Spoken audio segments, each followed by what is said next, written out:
नमस्कार बच्चों। Plus two class के विद्यार्थियों के लिए आज हमारा अगला जो कवि है कुंवर नारायण जी।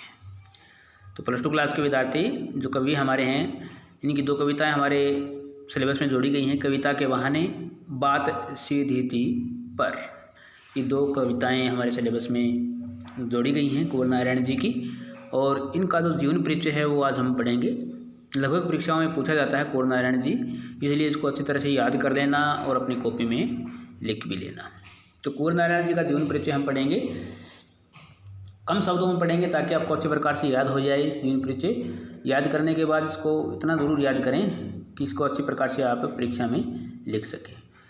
तो इसका फुटेज की फ़ोटोकॉपी लेके आता हूँ आपके स्क्रीन पर, उसको देख करके आप इसको करिएगा।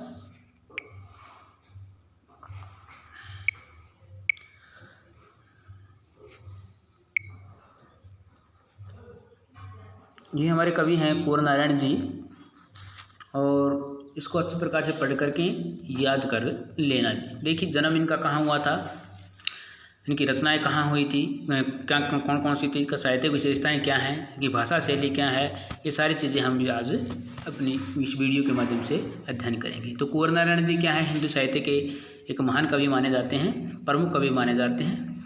और इनका आगे के जो तारक सप्तक है आगे का, उसके अंदर इसको महत्वपूर्ण स्थान दिया गया है। और इसका उत्तर प्रदेश के फैजाबाद ज़िले में इसका जन्म हुआ था। उत्तर प्रदेश के फैजाबाद कब हुआ था? 19 सितंबर 1927 को। 19 सितंबर 1927 को कुंवर नारायण जी का जन्म कहाँ हुआ था? उत्तर प्रदेश के फैजाबाद में इसका जन्म हुआ था।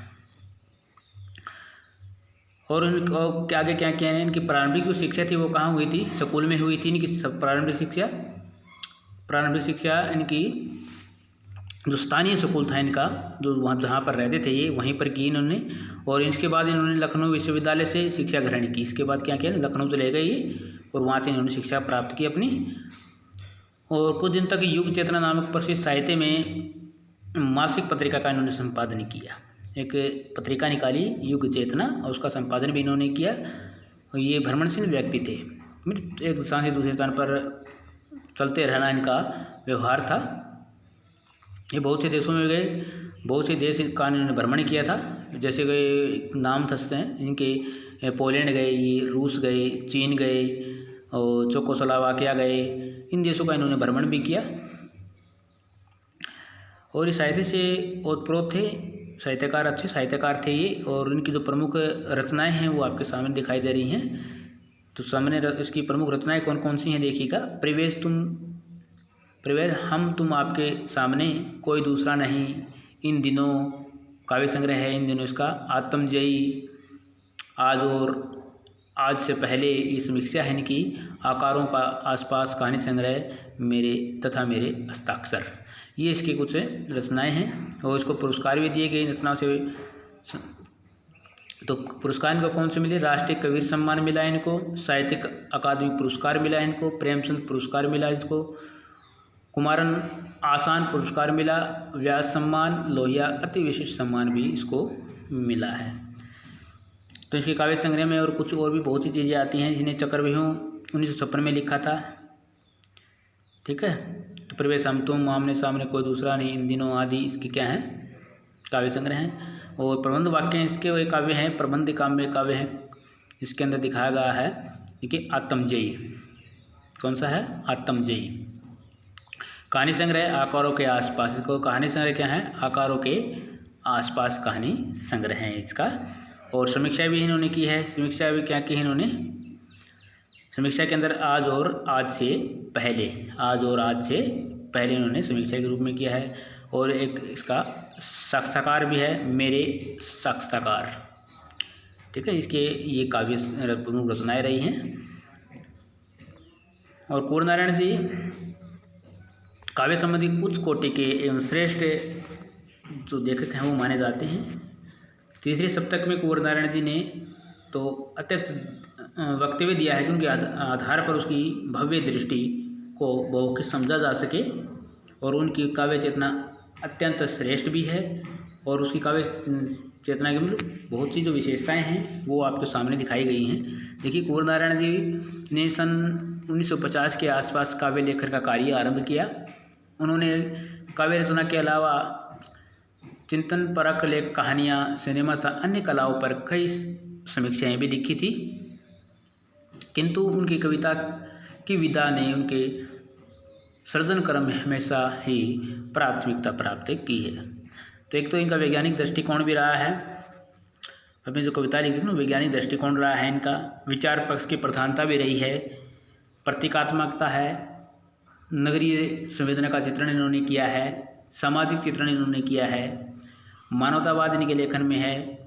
ये सारी चीज़ें देखने को इसमें मिलती हैं। तो नई कविता के तौर पर जब प्रबंध काव्य का प्रबंधताओं की दावेदारी लंबी कविताएं लेने लगी, उसी दौर में कुंवर नारायण जी आत्मजयी जैसे प्रबंध काव्य लिखकर अप्रतिम प्रतिष्ठा प्राप्त कर चुके थे। कई आलोचक यह मानते हैं कि उनकी कविता में व्यर्थ का उलझाव, अखबारी सतहीपन और वैचारिक धुंध के बजाय संयम, परिष्कार और साफ सुथरापन भी है। उसकी भाषा विशेष की विविधता उनकी कविताओं में विशेष रूप से मिलती है। अब भाषा की बात करें तो भाषा भी अच्छी बताई गई है इसकी। तो भाषा कैसे बताई गई है, उन्होंने विषय विविधता के साथ साथ अनेक भाषाओं का भी प्रयोग किया है। विषय के साथ साथ विविधता होने के साथ अनेक भाषाओं का प्रयोग किया गया है। भाषा साहित्यिक खड़ी बोली का अंग्रेजी, उर्दू, फारसी, तत्सम और तत्भुसौदाली का प्रयोग किया गया है। उनकी शैली कैसी है, विषयानुकूल है, अत्यंत गंभीर है, विचारात्मक है और प्रतीकात्मक शैली भी इसके अपनी भाषा के अंदर उन्होंने प्रयोग की है। तो सीधी घोषणाएं और फैलते हुए कविताओं में नहीं मिलती हैं, क्योंकि जीवन में मुमकिन तौर पर समझने वाला एक खुलापन के जीवन में स्वभाव की मूल विशेषता रही है। इसलिए संयम, संभ्रम और प्रसानुकूल उसकी कविता के मुख्य लक्षण हैं। तो कुंवर जी की पूरी तरह नागर संवेदना के कवि हैं। उनके काव्य में विवरण नहीं के बराबर हैं। वे व्यक्तिगत और सामाजिक ऊहो-पोह का तनाव पूरी व्यंजकता के साथ हमारे सामने पेश करते हैं। तो उन्होंने अपनी कविता के अंदर अलंकारों का भी प्रयोग किया है। अलंकार कौन कौन से हैं अपनी कविताओं में प्रयोग किया उन्होंने, उपमा, अनुप्रास, यमक, पद मैत्री, स्वर मैत्री, रूपक, इन आदि अलंकारों का इन्होंने प्रयोग किया है। और छंद मुक्तक का प्रयोग भी किया है, बिंब का भी प्रयोग किया है। तो इस प्रकार से इन सब चीज़ों को ध्यान में रखते हुए हम कह सकते हैं कि जो कुंवर नारायण जी हैं वो हिंदी साहित्य के आधुनिक कवि हैं और हिंदी साहित्य में को प्रमुख कवि है वो माना भी जाता है। तो ये था हमारा कुंवर नारायण जी का जीवन परिचय, साहित्यिक परिचय और भाषा शैली। तो इसको अच्छी प्रकार से याद कर लेना। ये अगर अब आपकी किताब के अंदर भी दिया हुआ है, उसको पढ़ लेना। उसको पढ़ करके आप अच्छी तरह से इसको याद कर सकते हैं।